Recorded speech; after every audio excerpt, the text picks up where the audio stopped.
Bonjour et bienvenue à l'émission Bishop G Live, ce show qui vous aide à vivre dans le surnaturel au quotidien. Je m'appelle Stéphanie Telga et aujourd'hui nous allons donc commencer notre nouvelle étude sur ce avec quoi nous ne pouvons pas vivre. Donc il s'agit donc bien évidemment des enseignements du Bishop Grégory Toussaint que vous pouvez suivre sur les réseaux sociaux, sur Instagram, sur YouTube, sur Facebook et sur Twitter. Grégory Toussaint, français. Je ne suis pas seule aujourd'hui, je suis avec Darlène André. Darlène, comment ça va aujourd'hui? Bonjour Steph.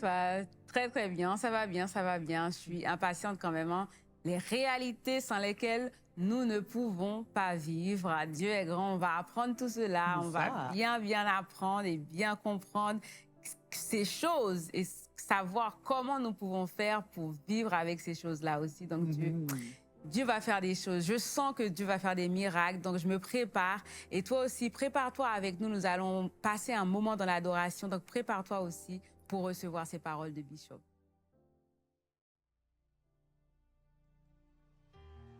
Alléluia.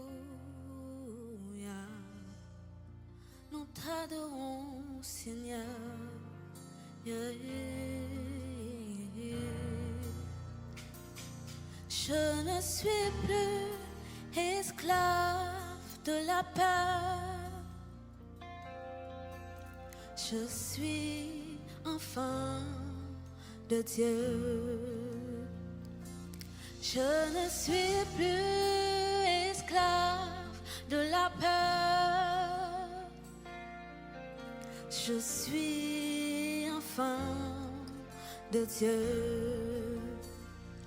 Car tu m'as ébloui par ta mélodie.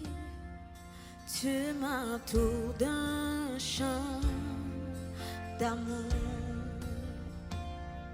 chant de délivrance devant mes ennemis. Toutes mes craintes s'enfuient. Et avant ma naissance, tu m'avais choisi, appelé par mon nom. Tu m'as adopté, je suis de ta famille. Ton sang coule dans mes veines. Je ne suis plus esclave de la peur. Je suis enfant de Dieu. Je ne suis plus esclave de la peur. Je suis enfant de Dieu.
Wow, quel moment extraordinaire nous venons de passer dans la présence de Dieu.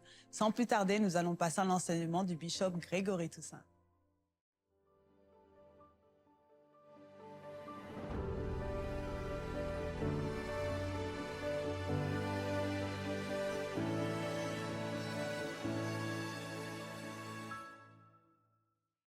Trois réalités sans lesquelles vous ne pourrez vivre vraiment selon le plan de Dieu, selon la loi de Dieu. Donc, trois choses sans lesquelles vous ne pouvez pas vivre. Donc, la Bible nous enseigne trois choses ou encore trois réalités critiques à notre existence. Donc, je les souligne rapidement ce matin. Numéro 1, dans Hébreux chapitre 1er, le verset 16, ou le verset 6, pardon.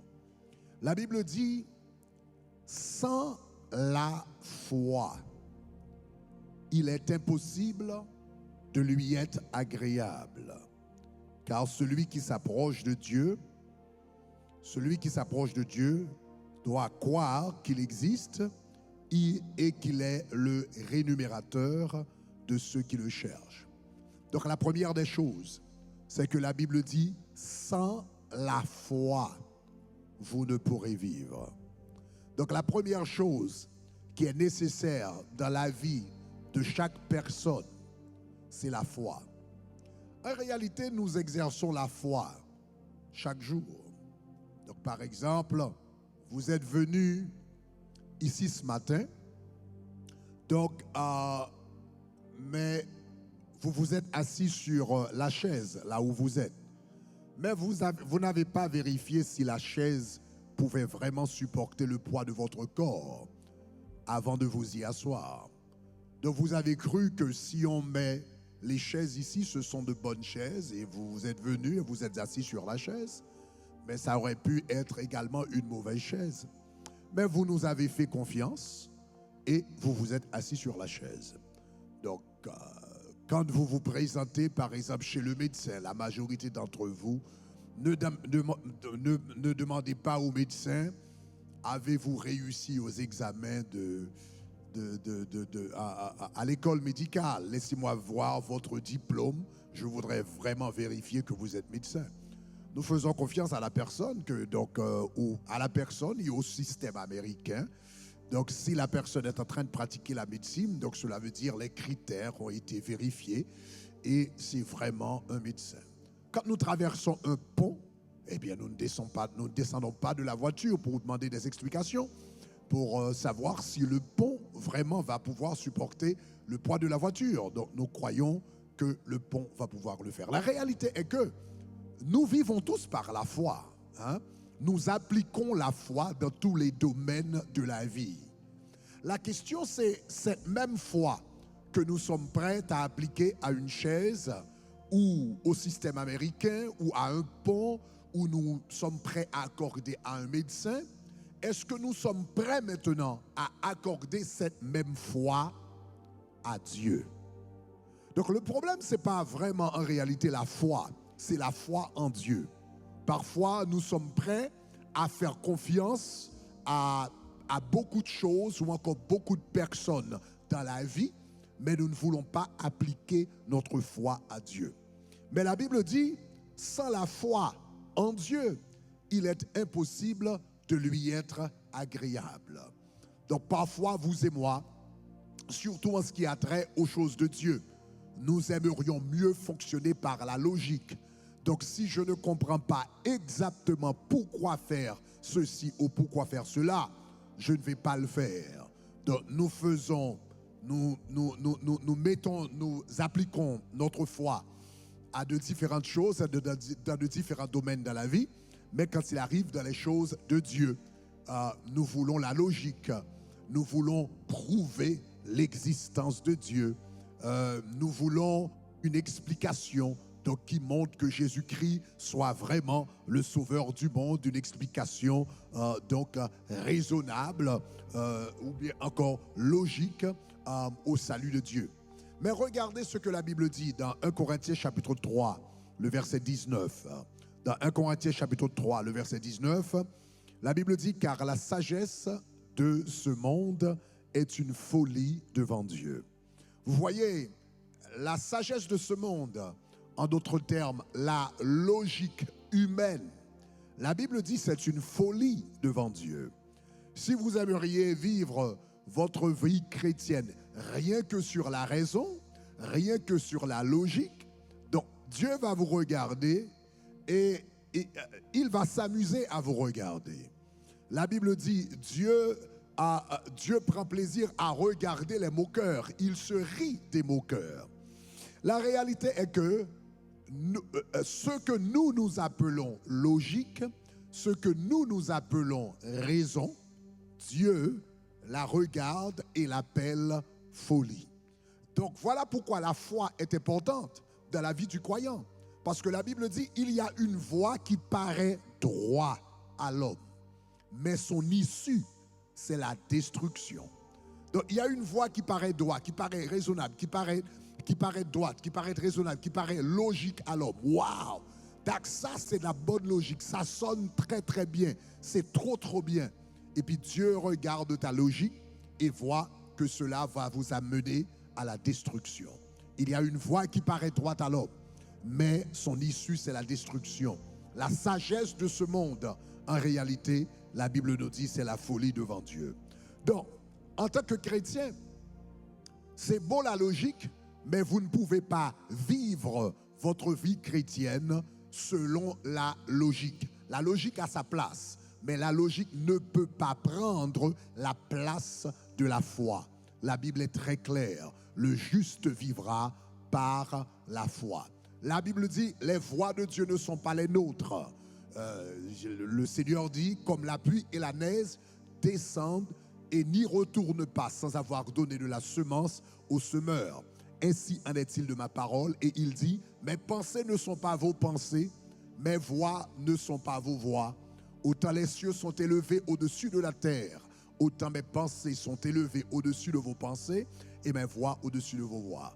Donc Dieu a sa logique, mais la logique de Dieu n'est pas toujours accessible à l'homme. Dieu a sa logique, mais sa logique n'est pas toujours accessible à l'homme. Donc voilà pourquoi la foi est importante. Voilà pourquoi croire en Dieu est important. Voilà pourquoi prendre Dieu au mot est important et obéir sa parole, c'est très très important. Donc en tant que chrétien, la Bible dit nous ne pouvons pas vivre sans la foi. Donc la vie chrétienne ne peut pas se faire par la logique. Deuxièmement, la vie chrétienne ne peut pas se faire par la vue. Donc l'opposé de la logique ou bien la foi à certains égards peut être la logique et un autre opposé peut être la vue. Dans 2 Corinthiens chapitre 5 le verset 7, la Bible dit car nous marchons par la foi et non par la vue.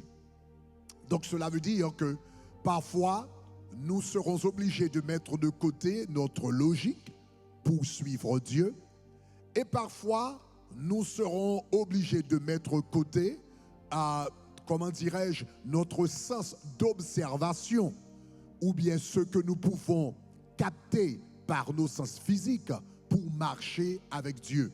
Donc la Bible dit nous marchons non par la vue mais par la foi.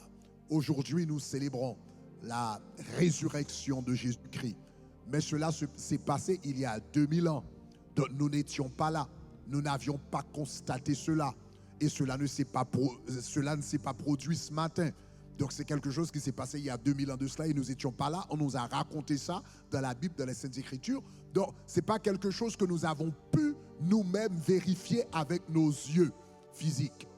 Mais cependant, la parole de Dieu le dit et nous le croyons. Donc nous vivons par la foi. Donc ça c'est très très important. La première chose sans laquelle nous ne pourrons vivre, c'est sans la foi.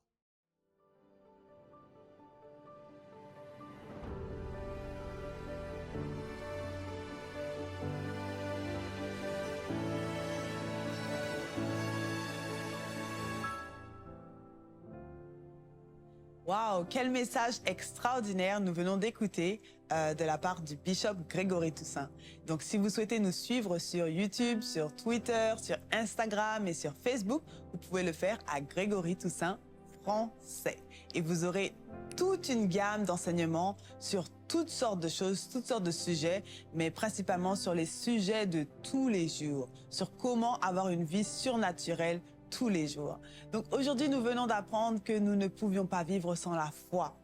Et lorsqu'on parle de la foi en général, on pense que c'est quelque chose pour déplacer les montagnes. La Bible nous dit que nous pouvons déplacer les montagnes avec la foi. C'est par exemple... moi, quand je pense à la foi, c'est toujours pour quelque chose d'impossible, pour un miracle. Je me dis, oh là là, j'ai pas assez de foi pour devenir milliardaire. J'ai pas assez de foi, par exemple, pour avoir 10 buildings dans Miami. Enfin bref, c'est toujours des choses assez extraordinaires. Mais le bishop vient de nous expliquer que la foi, ça n'a pas à être aussi grand. C'est aussi quelque chose qui se fait pour de petites choses. Par exemple, aujourd'hui, je me suis assise sur ce canapé et je me suis dit, je pense qu'il est assez solide et qu'il va pas s'écraser lorsque je vais m'asseoir dessus. Donc en fin de compte, la foi en fait c'est quelque chose qui peut être pour les petites choses et que ça peut s'étendre sur les grandes choses. Donc Bishop aussi nous dit que nous ne pouvons pas vivre par la vue aussi, par ce que nous voyons. Et là maintenant on voit qu'on passe dans une étape un peu plus haute. Parce que s'asseoir sur une chaise, c'est assez simple. Démarrer sa voiture sans qu'elle explose, on voit ça que dans les films, donc je vais dire que bon, c'est simple. Mais on ne peut pas voir par la vue. Donc je me rappelle, il y avait le pasteur Sanogo qui était venu prêcher chez nous et qui nous avait dit que la réalité n'est pas la vérité. Donc ça, c'était un message qui était vraiment extraordinaire. Et ça nous parlait aussi de la foi. Donc on ne peut pas vivre par ce que nous voyons. Parce que des fois, ce que nous voyons n'est pas vrai. Exactement. C'est la réalité, mais ce n'est pas la vérité. Exactement. Par exemple, je vois que je suis pauvre aujourd'hui. Mais Dieu nous dit que nous sommes prospères à tous égards. Exactement. Donc cela veut dire que nous ne sommes pas pauvres. Peut-être que mon compte en banque a l'air d'afficher 0,99, donc 0,99 centimes. Ceci étant la vérité et que mon père a des richesses et de l'or en surplus. Donc ça veut dire que moi aussi, si mon père là, ça veut dire que moi aussi. Donc en fin de compte, cet enseignement en fait nous montre que nous devons croire ce que la Bible dit. C'est pas juste croire ce que nous voyons, c'est pas juste croire ce que nous pensons, c'est croire ce que la Bible nous dit. Et je pense que ça, c'est quelque chose qui nous aide dans la vie de tous les jours et pour tout ce que nous devons vivre. Donc, est-ce que toi, par exemple, tu as un exemple où un jour tu as dû t'appuyer sur une promesse de Dieu ou quelque chose comme ça ou... Oui, moi, attends, j'ai un exemple, Stéphanie. Maintenant que tu parles de foi, ça m'a fait penser, il y a quelques années, en fait, je voulais une voiture, en fait. Donc, j'arrive, je regarde la voiture, je vais dans la maison de la voiture. Je me suis dit, je vais prendre une voiture neuve. Donc, je vais dans la maison, mais j'avais pas les fonds nécessaires, malheureusement. Donc, je suis partie et je me suis dit, j'y crois. J'y crois, Dieu peut le faire, Dieu va le faire. Et là, quelques temps après, j'ai visité et je suis rentrée et je me suis dit, je vais prier, je vais croire en Dieu, je vais mettre ma foi en fait à l'épreuve. Et donc, quelques temps après, on m'a appelé pour me dire en fait que c'était possible, que je pouvais venir récupérer la voiture, faire les papiers, parce qu'il y a les papiers pour le crédit et tout ça. Donc, tout s'est bien passé que normalement, j'aurais jamais pu en fait avoir ce qu'il fallait pour prendre cette voiture-là. Mais Dieu a fait grâce. Et je me dis, en tant que chrétien, il faut avoir la foi. Petite chose, comme tu dis, j'aurais pu ne pas y aller. J'aurais pu me dire, reste à la maison, prie, Seigneur, Seigneur. J'ai rempli les papiers et j'ai attendu en priant et Dieu a fait grâce. Donc vraiment, on se dit les petites choses, mais il faut commencer dans les petites choses et évoluer dans sa foi et rester, y croire, parce que Dieu, il fait des miracles. Gloire à Dieu. Moi, je me rappelle aussi lorsque je venais d'arriver à Edmonton, je me rappelle, je parlais pas anglais et j'avais donc décidé de déménager dans cette partie du Canada pour apprendre l'anglais. Et là, je me retrouve dans un environnement qui est totalement différent, donc que des anglophones, pas beaucoup de minorités, comme on dit.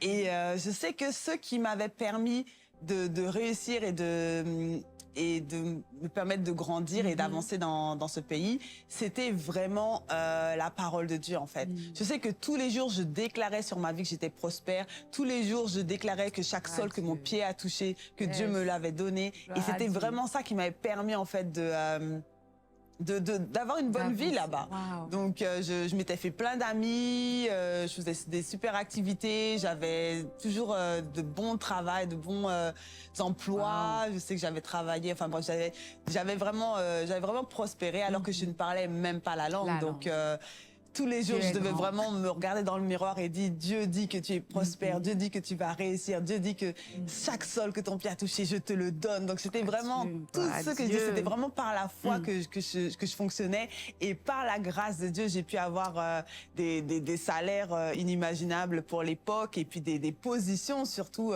inimaginables pour les compétences que j'avais, mais c'était vraiment parce que je basais tout ce que je faisais en fait sur la foi et sur ce que Dieu disait de moi. Mais si toi aussi tu veux savoir ce que Dieu dit de toi, la meilleure façon, c'est d'avoir une relation avec lui. Parce que nous ne pouvons pas savoir ce que Dieu dit de nous si nous ne lisons pas la parole de Dieu. Et nous ne pouvons pas vraiment comprendre la parole de Dieu si nous n'avons pas une relation personnelle avec lui.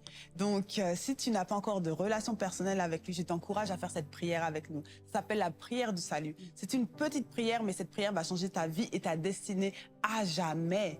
Donc, c'est très simple, c'est comme ABC. Donc, A, tu dois accepter que tu es un pécheur. B, tu dois croire que Jésus-Christ est mort pour tes péchés et ressuscité d'entre les morts. Et C, tu dois confesser de ta bouche que Jésus-Christ est Seigneur. Donc, Darlene, est-ce que tu veux nous aider à faire cette prière, s'il te plaît? Tout à fait, Stéphanie, tout à fait. Donc, si toi aussi, tu vas faire cette prière avec nous, avant, il faut nous envoyer un message. Vous envoyez le mot « sauver » 786 906 41 18, le mot « sauver ». Donc, nous allons faire cette petite prière ensemble. Prépare-toi à recevoir la vie, cette relation qu'il faut avec Dieu. Passe par là et commence par là. Donc, répète après moi. Dites « Seigneur Jésus ». Seigneur Jésus. Je viens devant toi, Seigneur, en ce moment. Je viens devant toi, Seigneur, en ce moment. Je reconnais que je suis un pécheur. Je reconnais que je suis un pécheur.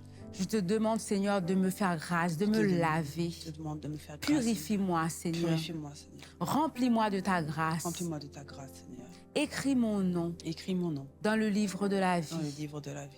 et qu'il ne s'efface Qu'il ne jamais. s'efface jamais.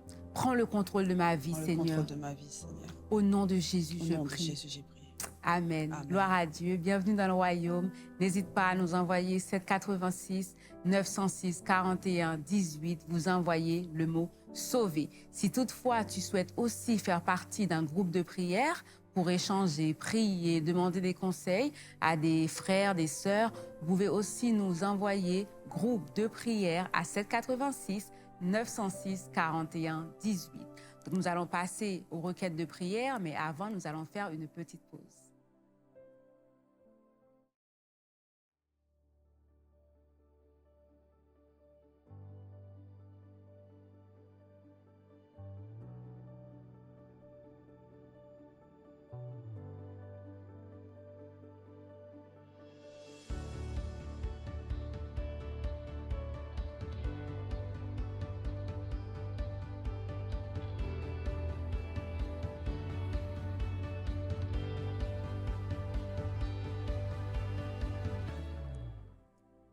Voilà, tous les jours dans Bishop G Live, nous prions pour une demande de prière. Si toi aussi tu as une demande de prière, n'hésite pas à nous l'envoyer à 786 906 41 18.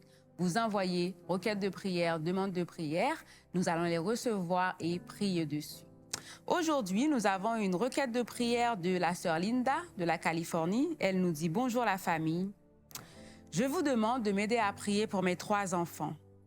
Mon fils Denilson, il refuse d'aller à l'école car il cherche une bonne école et il n'arrive pas à en trouver une. Je vous demande de m'aider à prier pour que Dieu puisse lui ouvrir les portes de l'université.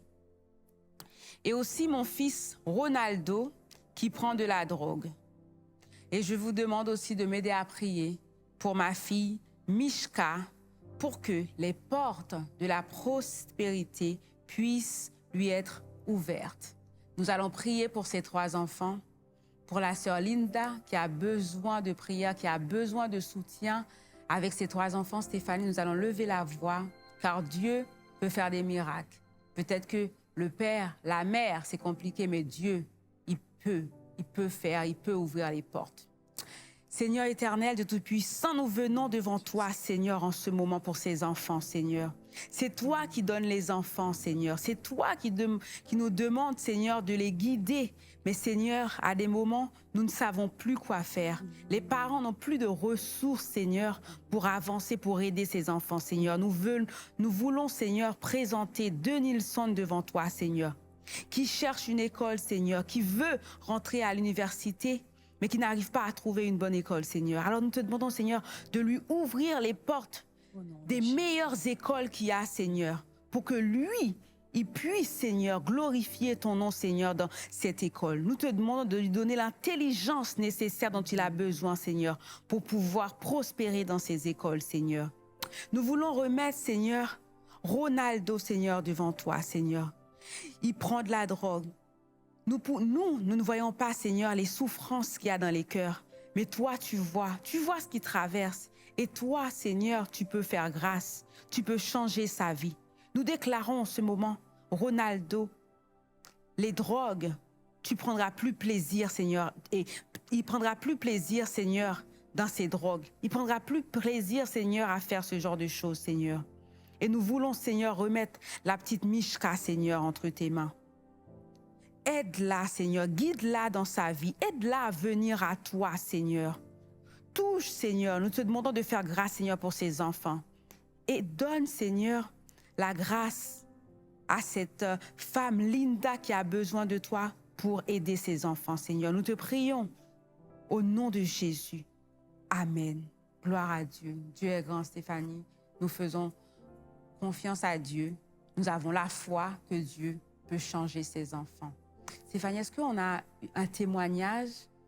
Comme ça, on peut voir ce que Dieu fait dans nos émissions. Nous prions, mais nous pouvons Effectivement, voir aussi. nous avons donc un témoignage de la part de la sœur Maria Goretti. Donc, elle nous dit « Je vous salue, famille Bishop J Live, dans le nom de Jésus-Christ. Je suis donc la sœur Maria donc du campus de Pétionville. Le vendredi 7 avril, Daddy J priait contre l'esprit de mort et j'ai récité la prière avec nonchalance car c'était pour moi, ça ne me concernait pas. Mais pendant que je priais, une idée m'est venue à l'esprit. Ta grand-mère est morte à 55 ans, ta mère est morte à 56 ans. Prie contre l'esprit de mort qui plane sur toi. C'est alors que j'ai commencé à prendre la prière plus au sérieux. Je marchais dans ma chambre et à un moment donné, je me suis assise sur le lit. C'est alors que Daddy J a commencé à déclarer « Ta grand-mère est morte à 59 ans, ta mère est morte à 57 ans. Wow. » Et là, il a chassé l'esprit de mort. Waouh. Je me suis alors sentie faible et je suis tombée sur mon lit. Alors, Daddy J a dit « Dehors !» Et j'ai senti quelque chose sur moi. J'ai senti que quelque chose est sorti de moi. Wow. J'ai pleuré abondamment, je ne pouvais plus me contrôler. Et là, donc, je remercie Dieu pour cette grande délivrance qu'il a opérée à travers Daddy J. Gloire à Dieu. Waouh. Oh, wow, Stéphanie. Ouais. Quelque chose d'extraordinaire. Donc, nous allons prier pour sceller la délivrance de la sœur Maria et nous allons prier pour toutes les personnes qui luttent avec un esprit de mort aussi. Seigneur, mon Dieu, merci, Seigneur, parce que tu es le Dieu qui répond aux prières, Seigneur. Même lorsque nous ne savons pas, Seigneur, mon Dieu, qu'il y a des choses, Seigneur, mon Dieu, qui planent sur nous, tu révèles les choses, Seigneur, et tu nous délivres des choses que nous ne connaissons même pas, Seigneur. Nous te remercions, Seigneur, mon Dieu, pour la sœur Maria, Seigneur, mon Dieu, pour la façon dont tu l'as délivrée de cet esprit de mort. Nous prions pour toutes les personnes qui ont des problèmes, Seigneur, qui ont des attaques avec cet esprit, et nous te demandons de les délivrer aussi, Seigneur. Nous savons que tu peux le faire et nous savons que tu vas le faire. Père. merci, Dans le nom de Seigneur. Christ Jésus que nous avons prié. Merci, Amen Seigneur, pour et le nom de Amen. Jésus. Gloire à Dieu. Wow. J'aime Nathalie. tellement recevoir ce genre de témoignage époustouflant. Si toi aussi tu as un témoignage, nous t'encourageons à texter le mot témoignage au 786 906 41 18 et nous nous ferons un plaisir de le lire. Les témoignages, c'est quelque chose qui aide d'autres personnes Qui nous à avoir la encourage. foi en fait. Ça leur donne du courage. Ils se disent si Dieu l'a fait pour un tel, Dieu aussi peut le faire pour moi parce que Dieu Exactement. n'a pas de favoris. Donc, en tout cas, si vous souhaitez rester connecté avec nous, nous vous encourageons à le faire en nous suivant sur les réseaux sociaux, sur Grégory Toussaint Française, sur Instagram, Twitter, Facebook et YouTube. Aussi, si vous souhaitez participer financièrement à notre émission, nous vous encourageons aussi à le faire en textant le mot « donner » au 786 906 41 18. Nous espérons que vous avez passé un bon moment avec nous. Nous nous souhaitons une bonne journée, une bonne soirée ou une bonne nuit. À la prochaine.